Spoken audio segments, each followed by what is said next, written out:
Oh, look at that. It's 9:01. How did that happen? Oh, beautiful. All right. Um, it's been a wild morning already. So, um, so I'm streaming from a different space today. I had a session this morning, and I've got another session right after the satsang, and so I'm doing satsang from this space. So I want to check technically. Microphone, is it all right? Can you hear me okay? Yay. Hi, Vishali. Yay. Oh, beautiful. Okay. I think, oh, wait, let me go into here. Da, da, da. Life just seems like it's a series of pushing buttons these days.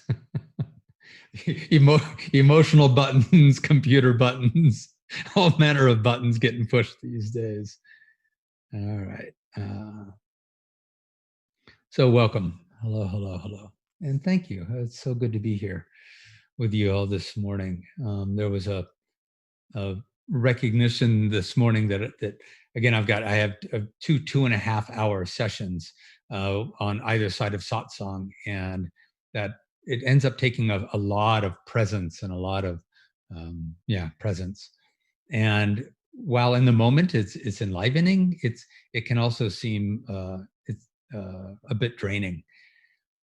But I felt into like satsang. All right, well, maybe I don't do satsang today. And as soon as I thought that, there was this something in me, within me, that went, no, no, no. There's such love there. There's such love in that share. So thank you for being here, because it selfishly, it really does tap into a real love and a sense of purpose that I think we all feel who are here, that we're allowing love, allowing source to move through us. And it's not about whether it's convenient. It's about whether or not we are willing to be devoted to, being a beacon of what this world needs and what consciousness needs as it awakens to itself. So, yay. Um, If this is streaming live to YouTube, so if anyone's watching via YouTube, either live or after the fact, please, if you haven't subscribed to the channel, please do so, and you'll be alerted when more events and recordings are going to be broadcast. And as well, give it a thumbs up if you find value, so that it makes the content more available to others.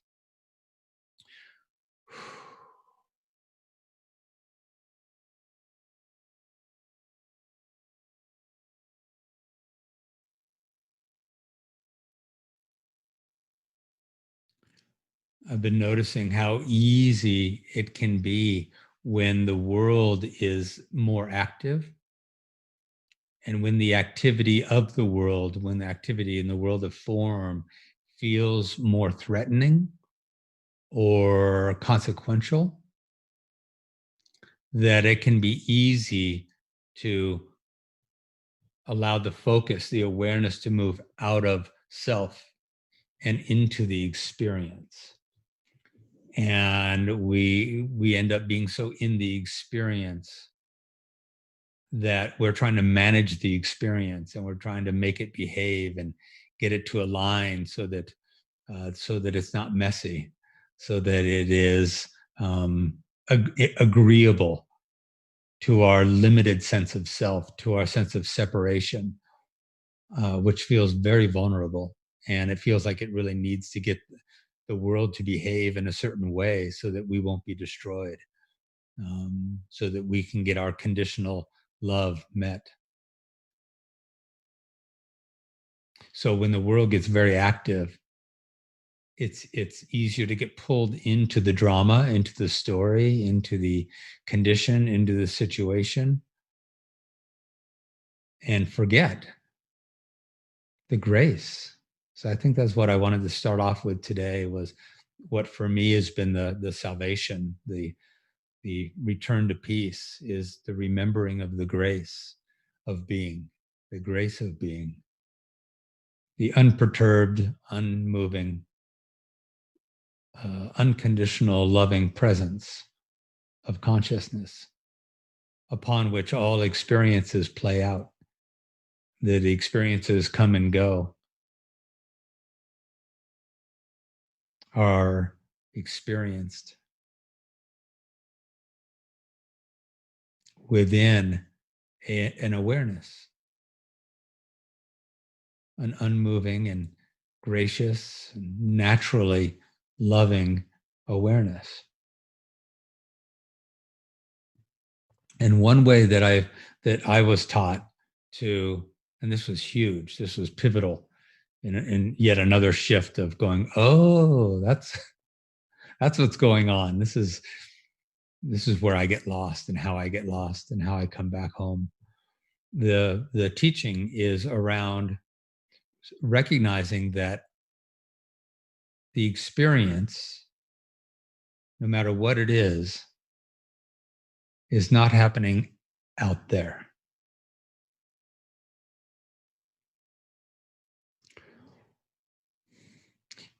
It can feel like we can lose our true self, our connection to our divine grace.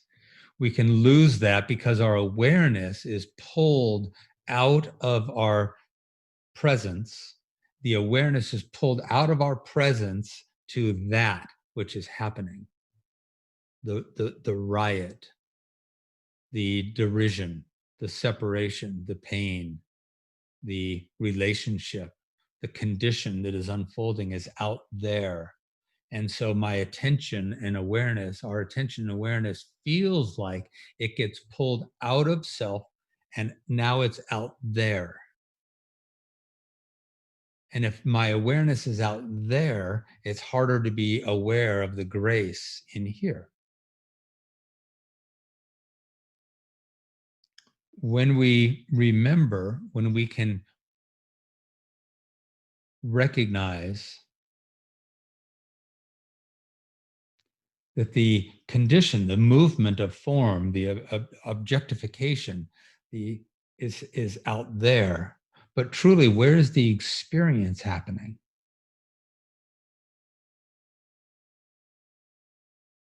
Have we ever had an experience that wasn't happening within us?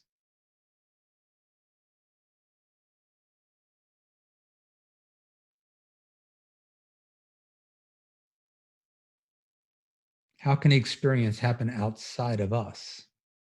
Right? So the condition is happening out there, but the experience is somewhere in the realm of the person and consciousness.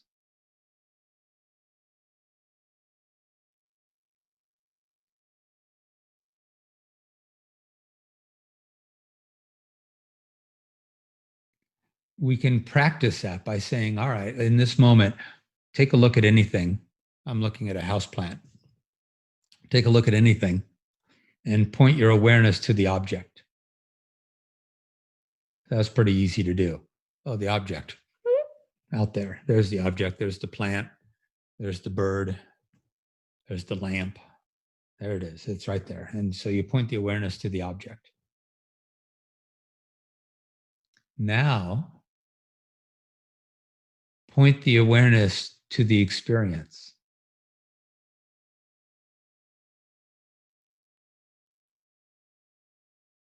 The thought, the emotion, the sensation, the assessment, the judgment. Whatever the way of processing the external object or condition, that's happening in here, mostly in the mind. I know that that houseplant is green because green, the story of green, is in my mind. I've learned that we all have an agreement that this certain shade of color is called green. Green isn't out there, green is here. In fact, houseplant is here. The object is out there. But we call it a houseplant because, again, we have a collective story, which is valuable. It's valuable to have a collective story about, the naming of things, so that if I say, hey, can you go into the other room and grab my water bottle for me, that you don't come back with a cat. It's helpful to have a common name for things. But where's that common name happening? Where's that common story happening? In fact, where's everything happening? The experience is happening in here. So it's helpful now to notice that the object is there, but it's my experience, and that is happening somewhere in heart, mind, consciousness. It's happening in this embodied experience.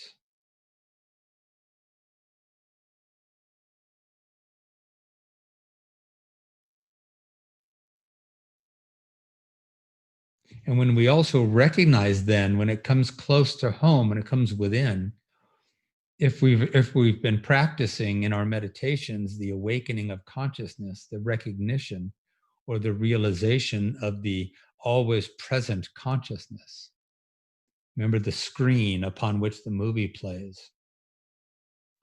The screen, the consciousness within which the object is happening, and the experience is unfolding within me. And that experience, which is transitory, which keeps changing like a movie changes, is happening upon a screen, a presence of pure loving consciousness.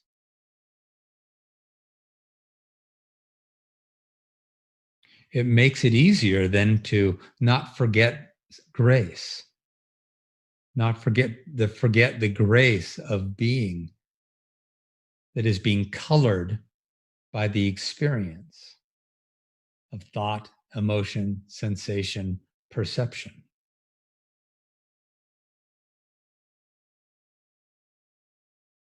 which are transitory. If the thought of my experience is happening out there, then the awareness gets pulled out there, and it's easier to lose touch with the grace of being that is always present here. But if I bring the experience in and go, no, the experience isn't happening there, the experience is happening within me. Oh, and that experience is meshed, is blended with consciousness, upon consciousness, like the movie playing upon the screen. They become one. The experience, maybe the experience is turmoil, maybe the experience is fear, maybe the experience is uh, bliss. But whatever the experience is, it's just coloring the consciousness that doesn't change. And the value of that, of bringing them both into the same moment, is that we can then witness the experience while simultaneously being witness to the grace of being. Wow, I'm triggered. Wow, I'm feeling angry. I'm feeling like I want to blame. I'm feeling an other than. I'm feeling those sons of bitches are different than me, and I'm feeling separation. That's coloring. That's the current coloration or movie that's playing out, and that's the experience I am creating with being identified with my conditioning, my programming, and that's happening. But to notice it and notice that that is transitory and it is my creation that is happening upon a eternal love. And then to be just slightly more interested in, let our awareness fall back. You maybe have heard this term, falling back. Fall back into the grace to witness the thoughts, to witness the feelings, to witness the perceptions.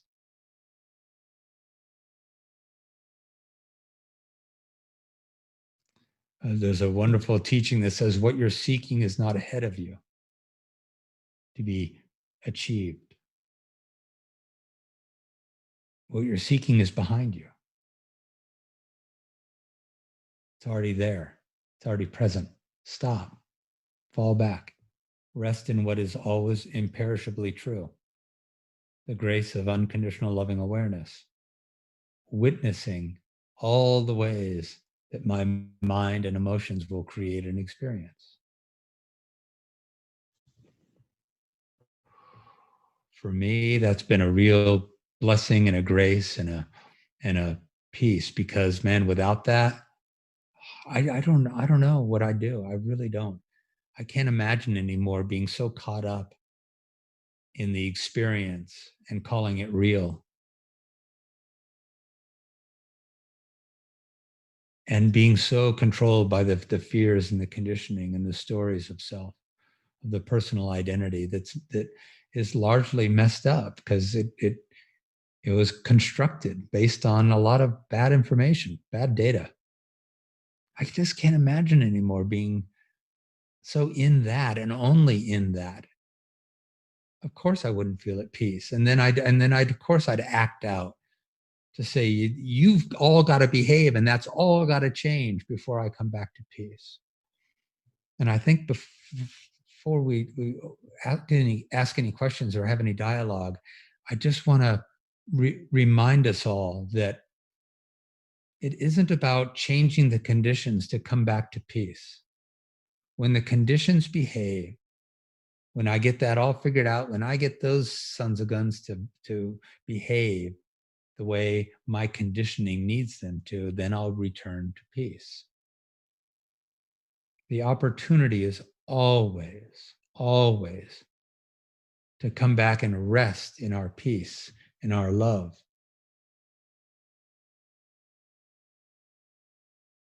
And then let that inform our action, our response to the world around us. And it is completely different.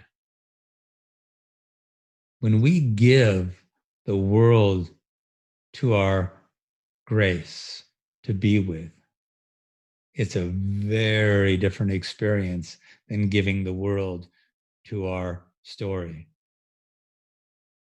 to see if it satisfies our story, see if it satisfies our conditioning or is a threat to our conditioning, our constructed self. So return to peace first, and then allow that to take action. The action may be bold, it may be strident, it may be forceful, but it isn't fueled by hate or separation or derision. It's just love trying to find where love is not in balance in the world and try to bring it back into balance with love.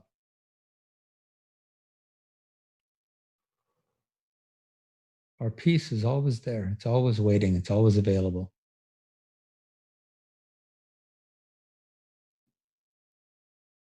All right, beautiful.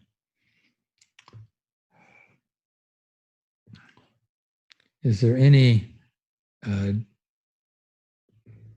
reflection, personal experience, a recognition of where this is can be a struggle, where we get caught, where habit of conditioning is hard to move through, or just an experience, a shared experience of the grace that you found and how it plays out and the beauty of that, and exploring the nuance of this precious life of consciousness.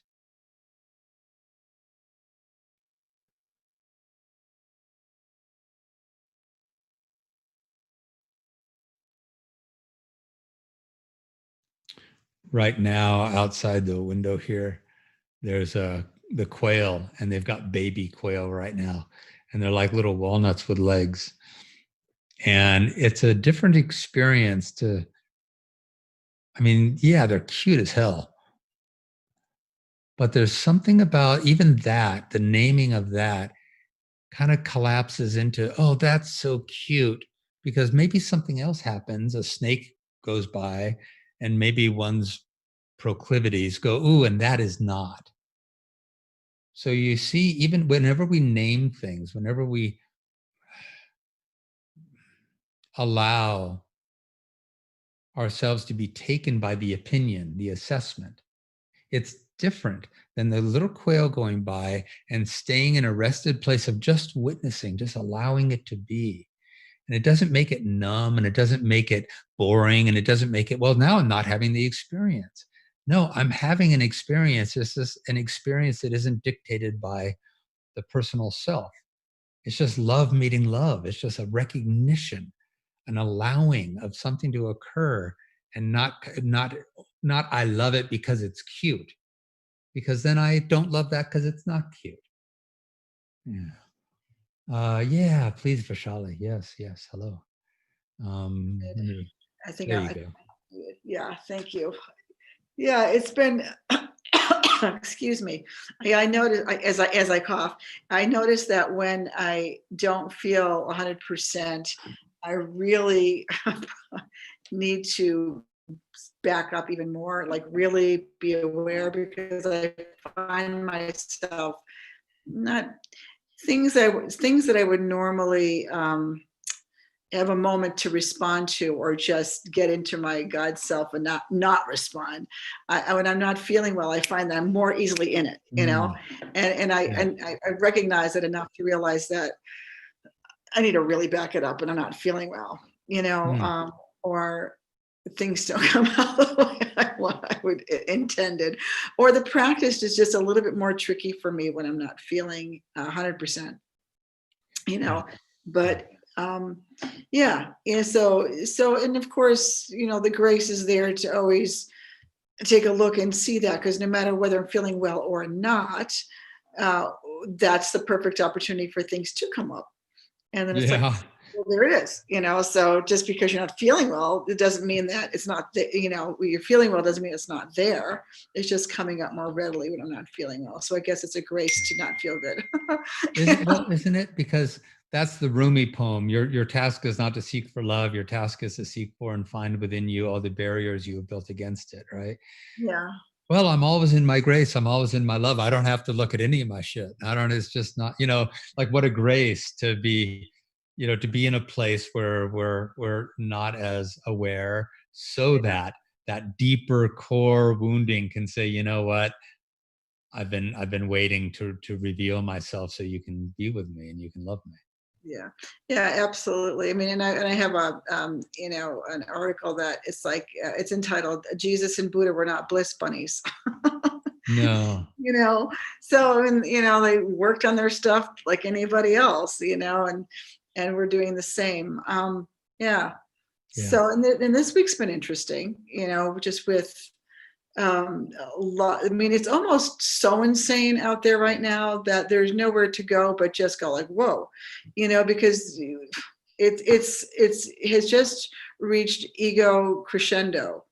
I'm Mhm. sure the ego still could do even more insane things than it's happening now, but it's pretty weird right now. Well, and isn't that our experience, right? Like when we're doing our personal work, when do we typically do our personal work the most? When we can't avoid it any longer, when it's up, when we're so triggered and we're so insane that we can't avoid it any longer. It's like, whoa, I got to deal with this. So the grace is that the ego crescendo that is happening is a blessing and a grace, because it's saying, you've been ignoring me for a long time. This is the collective shadow. And it's been easy enough to be bliss bunnies and ignore it for long enough. And how about now? And if we don't pay attention, and if we don't find that grace, and if we participate, like you said, in just being right and wrong and righteous and doing all that, that's not participating. That's being a part of the story. Yeah. So to pull back and to be in that grace is what awakens consciousness, right? It's what helps that awakening happen. And we're blessed right now with the ego saying, I am in the collective saying, I am in so much pain and it is bubbling over, and here it is. Now, how are you going to meet it? Now, how would we meet our own internal pain if we're truly conscious? With derision, with hate, with vilifying? No, that would be the last thing we'd want to do. Right. And the collective may still continue with that, but but there are, those, I hate to say those of us, because there's not an us, but in doing the work, we can really create more space for that to happen in the collective. Yeah. Because there is such division still, it seems. Only way it can heal. Yeah. There's not a chance that I can heal my own pain by vilifying it, pushing it away, making it other than, right? Because like when you were saying, when we're naming something, when we're naming something, we're in the story, we're making it real. Like when we're looking at a quail or looking at a snake, and one's pretty, one's not. And for somebody else, the snake might be beautiful, Nothing has meaning except for the meaning we give it. Yeah, so the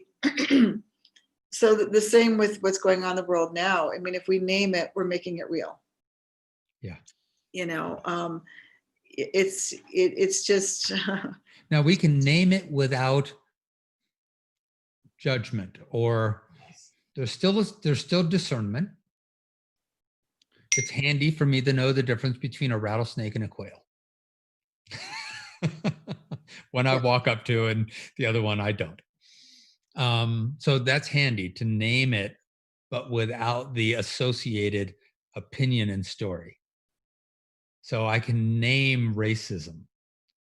I can name the event that is happening, and I can name and discern that feels out of balance with love. It feels like a pain that has not been addressed. Just like within myself, I wouldn't want to name a pain that has not been addressed.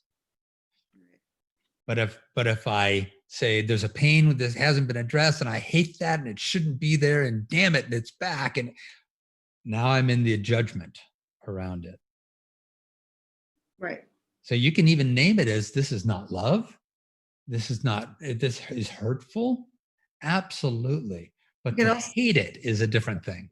Or recognize it as, excuse me, or recognize it as we're either giving love or calling out for love. Everyone here is really on their way home. They have a lot of us don't know it, but they're, to believe this story, as we at one point did in my earlier incarnation on this planet, but to not believe the story anymore is great. But there's a gazillion, billion, million people who do. But it's just aren't we all seeking for that place to no longer seek, so they're looking, they're calling out for love. Mm-hmm. It's really hard to see somebody killing somebody else in a video going, oh, he's just calling out for love. Guy looks like schmuck, but he is calling out for love. Nobody who was in their loving place could ever do something like that. They're calling out for love. It's just that it's often a conditional love. It's well, on a deeper level to what you're speaking about. No, it's the pure love calling out for itself. He's calling out for love, but he's calling out for something. But it's like the way to do that isn't. But but we can also judge that. But it's just like I forgot exactly what you were saying. But just having that love, giving that experience of love, and knowing that we are like that, like him. How many blocks do you have to remove to get off someone's neck? It's like a lot of blocks of love's presence there. Yeah. So can one go out? Well, this is kind of the difference between the violence and the protest. And the process. And the protest. So one can go out and protest the injustice. Right. It is clearly a injustice of love. It is an imbalance of love. Clearly, great. So one can protest that. One can protest that with vehemence. One can protest that with strength and virility. But when it turns into hate, when it turns into us and them, that's where it loses the track. Right. Yeah. So what is it? I'm curious, Vaishali, how do you experience, when you were talking earlier about pulling back and returning to the graves? Just FYI, you know what? Strangely enough, throughout that entire question, your voice wobbled. Let me just make sure my connection's okay. So I didn't hear your question. I didn't hear any of that. It was all okay. Can you hear me now? Huh? Can you? Okay, good. What's it like for you, Vishali, when you said you stepped back, which is that like behind the story, there behind the movie, there's the screen. Behind the mind, there's the consciousness. When you step back into consciousness, into grace, and I don't know if you can answer this, but what's that like for you? What happens? What's the mechanism? What happens is, well, when I step back, then all judgment drops, because I'm no longer in the story. It is a story. How do you step back? What happens? What goes on? Well, just really just taking my, not being out there, like looking at that, looking at that. It's just like stopping, taking a breath, literally taking my consciousness back a step, just stepping back. Yeah. And then when I step back and just look,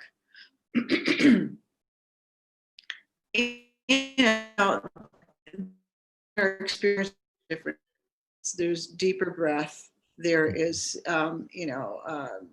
quieter mind. So there's, it's like intentionally leaving fight or flight. Yeah. I would say that So you practice wielding your awareness. You practice shaping and pointing your awareness. Right? You, like when I said earlier, you point the awareness to the object, the awareness moves, doesn't it? And then now you're pointing the awareness to the experience. Oh, and the awareness moves and it becomes here. And then we say practice, now point the awareness to that which is aware of the experience. right, being aware, right. And it keeps, and I love that recognition that we have as humans. We have the ability to practice where we point and shape our conscious awareness. And we can shape it and point it and narrow it to the experience out there, or we can loosen and relax and surrender and let it be a broader shaping of awareness that rests in the vast grace of being. Isn't that fun? Yes. Yeah, we have the ability to shape our awareness. Yeah. And excuse me. Yeah, you can tell I'm probably like a 10 shades of gray too. Yeah, and so just really just like stepping back, but also just the intention would be to step back more frequently. Of course, throughout the day, I'll take breaks throughout the day and do that. But working on whenever I'm focused, I think whenever consciousness is focused, you're in again. Well, So not necessarily. You mean you're like you're focused on your project, or you're doing your typing or whatever. So what can we do? What can you do to make it so that is less of a experience, and more of a, yes, the movie is playing and there's the screen. Yes, the movie is playing and there's the consciousness. What does it take? What does it take? Because I'm even just doing it now, just kind of imagining I'm typing, and I'm also doing it from a broader perspective. I'm not, it would take practice. It takes practice. And what we find is, it takes practice. The bottom line, devotion, practice, so that awakened, because when you return to the grace, you're returning to what you really are, right? Right. So it's like falling in and out of the dream, and then I'm back in the dream of my thoughts and my assessments and my the experience, and then okay. So back and forth, awaken to sleep, awaken to sleep. Lucid dreaming is to be in the dream of typing, in the dream of the experience, and totally present to and in recognition of that is a experience of transient thoughts, beliefs, sensations, and emotions that are happening within the unchanging grace of consciousness. That's the lucid dream, to be aware of both at the same time. That takes definite practice, but that means we have to do it. So that's what the meditation is, to practice being aware, awake as consciousness to consciousness in the experience, in the meditative experience. So it becomes so familiar and available and trusted that it actually comes forward. The grace of being comes more forward as the first thing that life meets. But we have to become familiar with it. We have to become faithful in it, and that only happens through experiencing it so many times that we just go, there it is. Yep, there. That's trustworthy. That's trustworthy. So the meditations of inquiry, to feel into, to marinate in this stuff, to sit in the meditation and go, okay, what did we just talk about today that was so beautiful? Oh, the experience isn't out there. The experience is in here. And even the experience is a transient thing happening within and coloring and blending with consciousness. Then the next inquiry is, and what is the nature of this consciousness? Right? What is the nature of that? And feeling it, feeling that vastness, and watching the mind try to understand it and going, no, no, let go, just be, just be, just be. And let that being state become more familiar and trustworthy. Absolutely. And it takes, and one of the teachers I love is Adyashanti, and he comes from a Zen background, a Zen Buddhism, and he says, look, 10 years of practice of devotion. And he goes, and that's within a Zen community where we're doing this stuff 24/7. Now, I have found that it doesn't have to be that, but he's just pointing to the fact that it takes time to wake up from a deep, deep dream of being identified with the experience rather than the experiencer. Yeah. Absolutely. Beautiful. Yay. Thank you for all the work that you do as well to help others to you're welcome. find that grace. Yeah. You're redoing myself through this pandemic, quite honestly. So, as I'm sure a lot of us are. Yeah, because the collective shadow is up, and we get to say, all right, what's it going to take to meet this and not get pulled into it? Yeah. That's why there's a lot of time on the computer and contemplation, creating, and but I've got the time to do it now, don't I? Yeah. So here's one other little practice that I found valuable. Okay. If you create, and I've got a meditation on my site that points to this. If you if you find what I call a metaphor of self, of true self. So when you're feeling most deeply in your grace, allow that to come into form. What's it feel like? What's the landscape of that? For me, it was a redwood for a long time. It was a what? Redwood. A redwood? Yeah, I felt like when I'm really in my truth and my grace, and it feels like, wow, there's a redwood, and a storm can come, and the redwood and then it changed to the wide open ocean, where I was just sunk about 3 or 4 feet below the waves and storms of mind, and underneath there was this imperishable grace of ocean. And I would feel into, I am the vast, and I'm the vast ocean. That's what I am. And I'd return to that. So and then the practice is, if you were to do that 20 times a day, find a metaphor that works for you, that brings you back to feeling truth, anchors you in it. If you were to do that for 5 to 10 seconds a day at a time, 20 times a day, even 10 seconds, 20 times a day, that's 200 seconds. That's just over 3 minutes. Right. That on a regular basis, I'm writing and I'm about to stop writing and go into the kitchen. Well, hold on, there's a moment, a transition moment. Before I go, who am I? Ah, there's my truth. There's the grace. I've returned to it. There, it's familiar. I've accessed it again. Great. The neural pathways are rewired, and there's a new knowing of self, a remembered knowing of self. Yeah, I like that. I do something with my works that's similar, but this is different. It's about nature and connecting with it. But I like what you're doing here. So thank you. It helps us embody it too. Yeah, to feel into, well, what does a redwood feel like? Oh, there it is. Oh, yeah, it feels nice. Solid. Yeah, exactly. Immovable. Yeah. Yeah. Well, thank you. Beautiful, my dear. Good talking with you. Yeah, thank you. I'm going to only blank myself out for a minute because I'm going to get some tea. I don't want you to see me making tea. I'll be right back. Oh, I appreciate that. I'm here. Yeah. Okay. Beautiful. And let me go back to gallery view. Da, da, da. Yay. All right. Whew.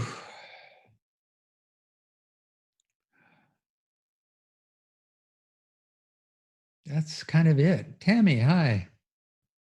Yeah, please. Let me see. Da, da, da.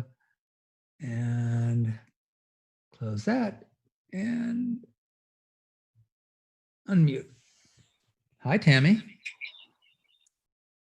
Hi, Jeff. Tammy? Yeah, hi. That wasn't me. I think that was Charlotte that raised her hand, but I'm happy to be here. Oh, I could have sworn you said, can I share too? Unmute Charlotte. Okay. Hi, let me get that. And there we go. Hi, Charlotte. Cass. Can you see me okay? I can. The internet here is a little spotty. Okay. Good to see you. Good to see you. I just want to share that I've been tuning into your practice every Sunday, and really I'm kind of getting the knack of feeling my experience and my, being able to distinguish my ego from, my true consciousness and things like that. And it's really helped because I'm in a different environment around different people now than I was. And but one of the things I've noticed is that lately it's like the ego is fighting back. It's like like trying to break a habit, like trying to break, an addiction to coffee or sugar or something like that. It's like trying to pull me back in more often, like today I was like, oh, I don't need to call it. And I'm like, no, wait, no, this helps rebalance me. So why am I fighting it? Or getting into an argument with my brother-in-law, or, it's trying to. It asserts itself. It is. It asserts itself because it still thinks there's still a sense of that's us. Yeah. That's a hard habit to break, but it really is. And I've just, as I've been listening this morning, noticed how strong that is, and how, it doesn't want to let go. And it gets stronger when we're asking it to let go, because it's saying, no, what are you crazy? Yeah, I'm you. Right. I'm the thing that's protected you all along. And it turns out it's never protected the truth of you. It's only been protecting its own story. Yeah. But that's so it gets scared and it says, why are you acting crazy? You've been playing along so nicely all these years. Why are you suddenly acting insane? Exactly. And it's like this internal fight with myself, and nobody else is a part of it. It's just this battle that's going on up here, and well, between here and here. Yeah, right. Oh, that's right. Because my true self is here, and everything. My brain keeps trying to, counter everything. The brain's basically saying to the heart, "Wait a minute, where the hell do you come from?" Yeah. You've been absent from this scene for a long time. I've been the one in charge, and suddenly you want to be in charge? Right. And I think one of the meditations that I've been doing just kind of on my own that has sparked some of this is, I had a rough childhood, and I've been reimagining myself as my own parent and rewriting that story. And Yeah. it's been very effective because it is changing the way how I perceive myself. But I'm definitely, it's coming up against the barriers that are in there, and it's Yeah. just been a really interesting experience this last couple of weeks. It So sounds like you're really on track, Charlotte, right? yeah, I definitely, as you've explained in some of the previous weeks, coming up against the things, with other people or circumstances that are triggering everything. And I've been writing in my journal to say thank you, thank you for that opportunity to look at this. But Yeah. it's a continuous challenge. I think it's something you have to really commit to, because there's so many stimuli that'll pull you into the ego self. So a couple of tips in being with that. Don't panic when something that you thought you had already moved beyond says, yeah, you're not quite there yet, right? There's a deeper level to this pain, to this story that wants to arise. And to not feel like it is a failure. Yeah. And I may have shared this story with you before, but 8 months or so ago, I hit another level of acceptance, of recognition. The revelation of grace revealed itself even more profoundly.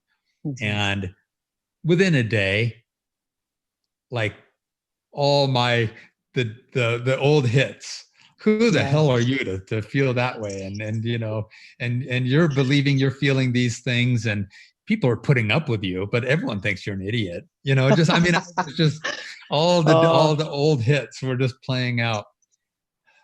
And it was stunning. Yeah. To have reached a level of grace. It felt so liberating. And then have the mind attack so quickly and vociferously. Yeah. But the recognition was, because there's this new level of ability to be in grace, the deepest wounds are saying, thank you. We can now arise to truly be met and loved. I didn't have the capacity to rest in love before. Yeah. And so to be able to rest in love, the deepest pains go, finally. There's a parent in the room. There's a healthy grace in the room. And it's like they were queuing up. Yeah. They were pushing each other out of the way, tumbling over each other to be in my presence, to go, love me, love me, love me. We've been waiting for this for lifetimes. Oh, yeah, I definitely feel that. Yeah. Yeah. So to allow it, to witness and not be, because if you worry about them, then you'll argue with them, or you'll engage with them at their level, at that level. Yeah. We need to stay at the level of grace and hold steady, even if it's just a little finger hold in grace. That's how it felt at that time.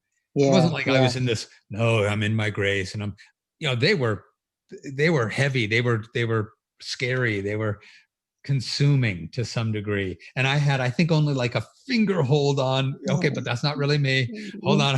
I got to remember who I am. Yeah. That's enough. That's enough. Yeah.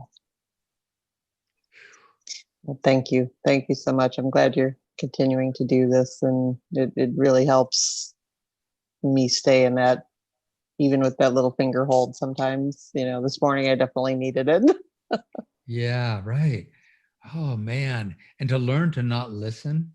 So we not believe. Yeah. They're still gonna try to get our attention.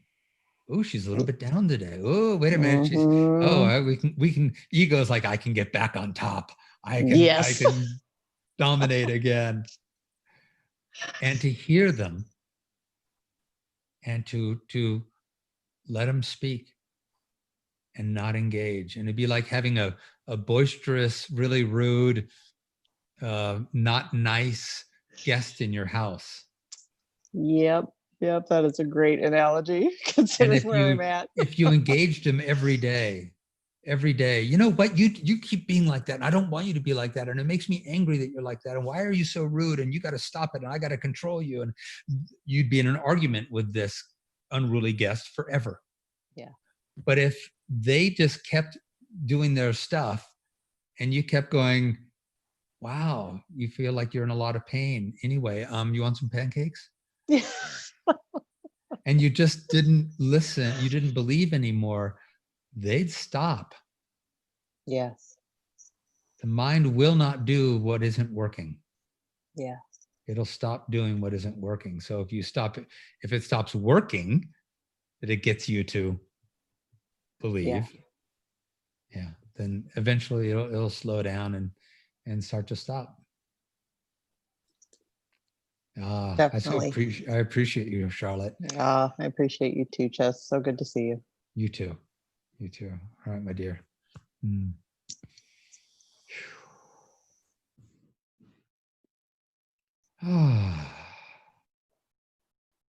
It's a wild ride. It doesn't stop. It just keeps revealing.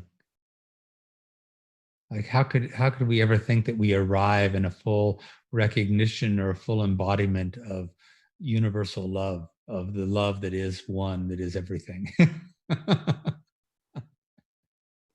We do the best we can, and it's always going to be a limited experience. So we meet the limitations from that love, but it's always going to be a limited experience to some degree. And I keep thinking, wow, I can't believe what this is like now. This is amazing. This is stunning. I had no idea. And then resting there for a while, and a month later or a week later, staying with the practice, another level of, oh my God, I didn't know that was possible. I didn't know it could feel like that. I was a part of and still am a part of a men's group. When I was in San Diego, I had a men's group for about 10 years that we met every month at my house. And for the last 5 years or so of that, before I moved here, I don't think a month went by that I didn't, when we went around to do our shares, that I didn't share at some level a rendition of, well, what's my share? I don't know that I've ever felt this level of peace before.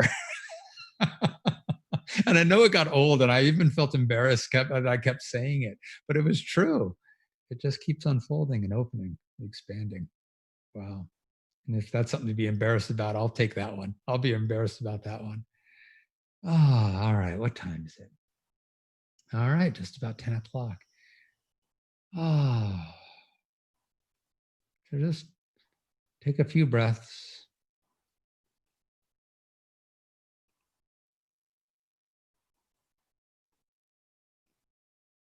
Allow your awareness to follow the breath into the body. And just be aware of a body.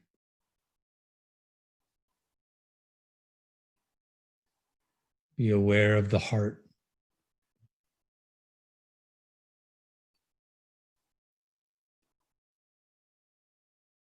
Be aware of a presence of grace, a vastness of consciousness that is witnessing us in and out of the dream of our own story, our need to be perfect, our need to be loved.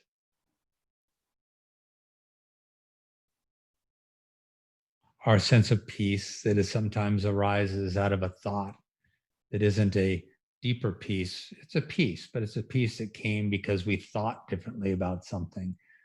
But that is a peace that is transient and that was generated by thought, and therefore can be trumped by another thought.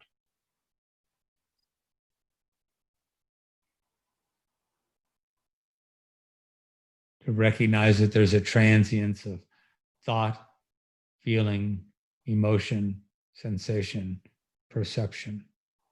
And all of that is happening, that experience is happening in consciousness. It is coloring the consciousness, and the color changes and the experience changes, but the consciousness remains solid.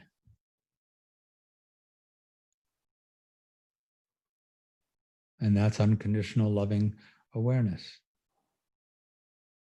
That again takes action where action needs to be taken to bring grace and love back into balance. But it doesn't do so from a sense of separation and hate and derision. It does so from a sense of true compassion and love and grace.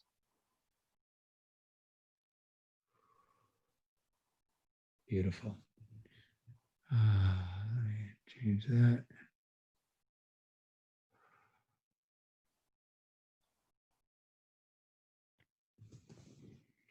Thank you all. Blessings, and keep loving it up. Just rest in the grace, fall back into what you already are, and then feel into and inquire, what is the nature of that? What is the essence of that grace within which everything that is transient comes and goes? All right, much love. Thank you for being out in the world. Let's just keep meeting the pain from love. All right, blessings. I'll hopefully see you next Sunday. And you know where to find me if you want to do any work. And I left some donation links in the chat area if that's something that is possible and resonant. But again, you know, we're all struggling. We're all trying to make this work. So the main thing is that the love is shared, and that's really all that matters. So blessings and much love. And talk to you soon. Thank you. Thank you.